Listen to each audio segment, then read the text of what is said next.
درود میفرستم خدمت همه شما عزیزان. امیدوارم هر کجای دنیا، هر ساعت از شبانه روز که هستی، حالی خوب و لبی خندون داشته باشی و ساز دلت کوک باشه، دلت خالی از هر کینه و رنجشی باشه که کینه و رنجش ها سد راه حضور خداونده. چند ثانیه سکوت میکنم تا آماده بشیم برای پیام امروز.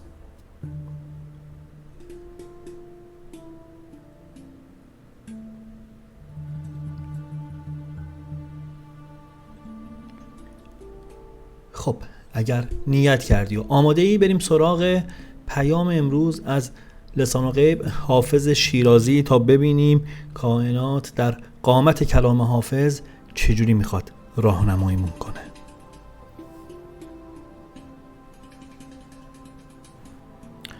هاشا که من به موسم گل ترک می کنم، من لاف عقل میزنم این کار کی کنم. مطرب کجاست تا همه محصول زهد و علم در کار چنگ و بربط و آواز نی کنم.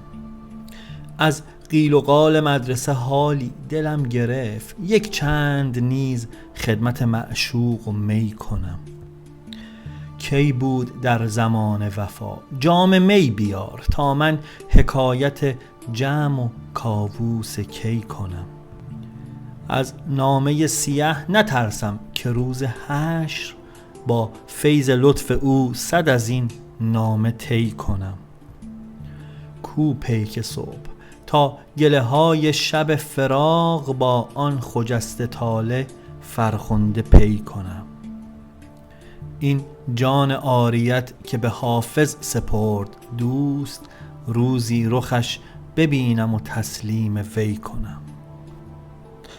بریم با هم سراغ تعبیر و تفسیر این 7 بیتی از حافظ شیرازی.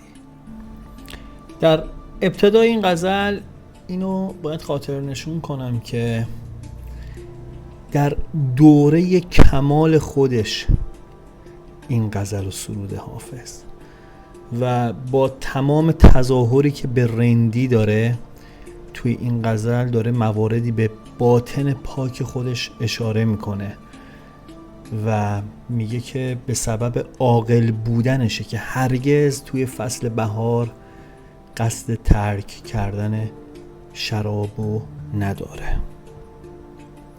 هاشا که من به موسم گل ترک می کنم، من لاف عقل میزنم این کار کی کنم. میگه محاله که در وقت شکفتن گل و فصل بهار من بخوام میگساری رو رها کنم. من ادعای داشتن عقلم میشه، چجوری ممکنه اگر عقل سلیم دارم بخوام چنین تصمیم محالی رو بخوام بگیرم. مطرب کجاست تا همه محصول زهد و علم در کار چنگ و بربط و آواز نی کنم. میگه مطرب رو خبر کنین تا تمام چیزهایی که از راه تقوا و دانش تحصیل کردم و در آواز چنگ عود و نی بخوام فدا کنم. صحبت از اینه که بخوایم در لحظه زندگی کنیم، در لحظه بخوایم یک نظر بهش کنیم و وصل باشیم. پیامیه که بیت دوم این غزل داره، میرسیم جلوتر بهش. از قیل و قال مدرسه حالی دلم گرفت، یک چند نیز خدمت معشوق و می کنم. میگه در حال حاضر از سر و صدای مباحثات علمی مدرسه دلگیرم، یه کمی خلقم تنگ شده، یه مدتی میخوام به کار محبوب و شراب خودمو مشغول کنم، یه خورده میخوام خودمو سبک حال کنم و به این شیوه میخوام مسیر رو ادامه بدم. کی بود در زمان وفا جام می بیار، تا من حکایت جم و کاووس کی کنم. میگه روزگار هرگز به کسی وفادار نبوده و خیلی از مواقع اون جوری که ما فکر میکنیم قرار نیست شرایط پیش بره. میگه جام شرابو بیار تا بنوشم، بعدش بخوام سر فرصت سرگذشت عبرت انگیز جمشید و کیکاووس و برات بازگو کنم. از نامه سیاه نترسم که روز حشر با فیض لطف او 100 از این نامه طی کنم. میگه از کارهایی که تو زندگیم کردم و این کارنامه اعمال سیاه و نامطلوبم هراسی به دلم راه نمیدم، چرا که روز قیامت از برکت لطف و بخشش خداوند 100 تا از این نامه ها رو در هم میپیچم و کنار میذارم و گله‌ای بابت سیاه بودن کارنامه خودش نداره. کو پیک صبح تا گله های شب فراق با آن خجسته طالع فرخنده پی کنم. میگه اون قاصد باد سحری کجاست تا گله و شکایت های شب جدایی رو با اون پیک خوشبخت و خوشقدم در میون بذارم. بارها تو این کانال زمانی که صحبت از باد صباح شده گفتیم که پیام رسانش بوده بین حافظ با معشوقش، از کوی یار براش خبر و عطر بوی زلف یار رو می آورده و از این ور پیغام خودش رو به باد صباح میداد و به گوش یار میرسونده. تصورش چنین بوده نسبت به باد سحری. میگه این باد سحری کجاست تا گله و شکایت های جداییمو بخوام به اون خوش قدم و خوش خبر، چون همیشه براش خبر آورده، میگه میخوام باهاش دوباره مطرح کنم و حضورش در صبح من بابت فرخندگی و خجستگیه. اینو به فال نیک باید بگیریم این بیتو. و میرسیم به بیت آخر که جانانه رقم میزنه. چنین طرز فکری رو آدم به فکر فرو میره، برای چند ثانیه یکم در جهان هستی انگار تو رو میچرخونه و مثل یک تاس که روی تخته میخواد بشینه برای خودت غوطه‌ور میشی در افکار، که میگه این جان عاریت که به حافظ سپرد دوست، روزی رقش ببینم و تسلیم وی کنم.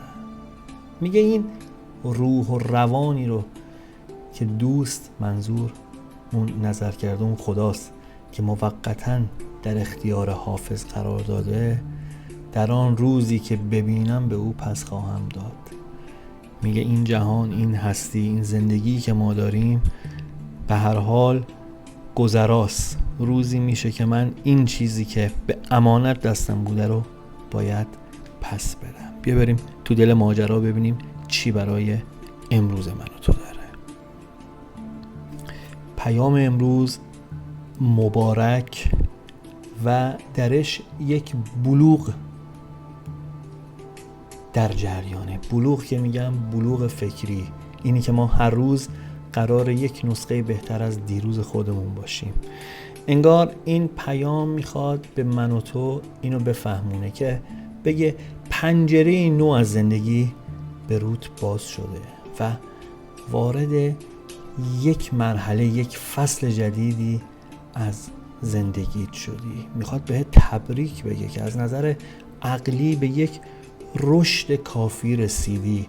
دیدی بعضی موقع حس میکنی از دوران کودکی به نوجوانی، جوانی به میانسالی میرسی، نمیخواد گذر سنو بگه، ولی خودت حس میکنی که دیگه انگار یکم پخته تر شدی. میخواد این مهر تایید رو بزنه بر چنین تفکری که داری. میگه آره پخته تر شدی و این در زندگی تو نمود داره.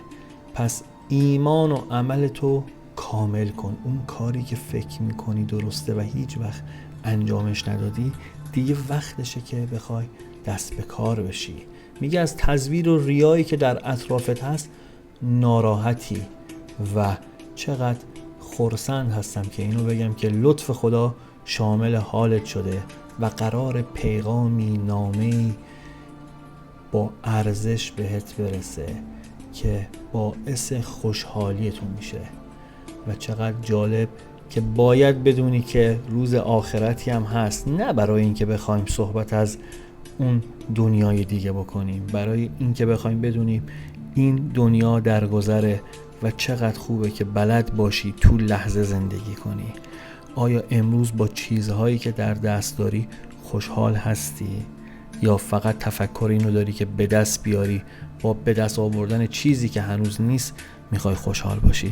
اگر تونستی امروز با چیزهایی که داری شاد باشی، پس شکرشو به جا بیار و سپاسگزار باش. این بود پیام امروز. ممنونم که حوصله کردی تا اینجا با من همراه بودی. پوینده باشی و پایدار.